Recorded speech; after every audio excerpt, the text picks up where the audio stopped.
தென்னாட்டுடைய சிவனே போற்றி, எந்நாட்டவர்க்கும் இறைவா போற்றி. இன்றைய ஆன்மீக சிந்தனை. கோவை சிவசக்தி ஜோதிடர். வாஸ்து முறைப்படி ஒரு வீட்டில் பண நகைகள், துணிமணிகள் எந்த பீரோவில் வைக்கணும் அப்படி ஒரு அம்மனி கேட்டிருக்கா அப்படிங்க. ஸோ இரும்பு பீரோவை விட இரும்பு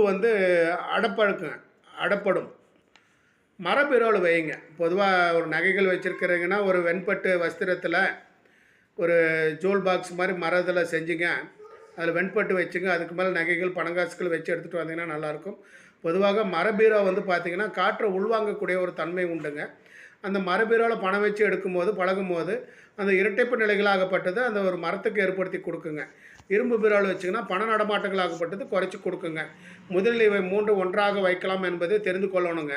பணம் நகை இரண்டையும் ஒன்றாக ஒரே பீரோவில் வைக்கலாங்க. இதில் பார்த்திங்கன்னா ஜாதிக்காய் ஒரு 5 காய் சேர்த்திங்க. நீங்கள் வைக்கக்கூடிய பொண்ணு ஆபரணங்கள் வைக்கிற இடத்துல ஒரு 5 ஜாதிக்காய் வச்சுக்கோங்க. இல்லை ஒரு 3 ஜாதிக்காய் வச்சுக்கோங்க. ஸோ வச்சிங்கன்னா பணம் உங்களுக்கு சேர்க்கை கொடுக்குங்க. பச்சை கற்பூரம் வச்சுக்கலாங்க. இப்போ ஏலக்காய் வச்சுக்கோணுங்க. ஒரு 5 ஏலக்காய் பச்சை கற்பூரங்க.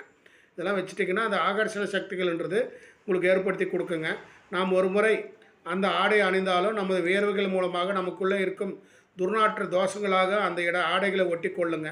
வேர்வை சனியின் தாக்கம் இருப்பதால் இந்த மாதிரி இதில் நாம் ஒரு முறை கூட அணிந்து பார்க்காத புத்தகம், புதிய விளைவுகள், பட்டு ஆடைகள் போன்றவற்றெல்லாம் அப்பப்போ எடுத்து பாங்கு பண்ணி மடித்து எடுத்து உடுத்து மடு வைக்கணுங்க.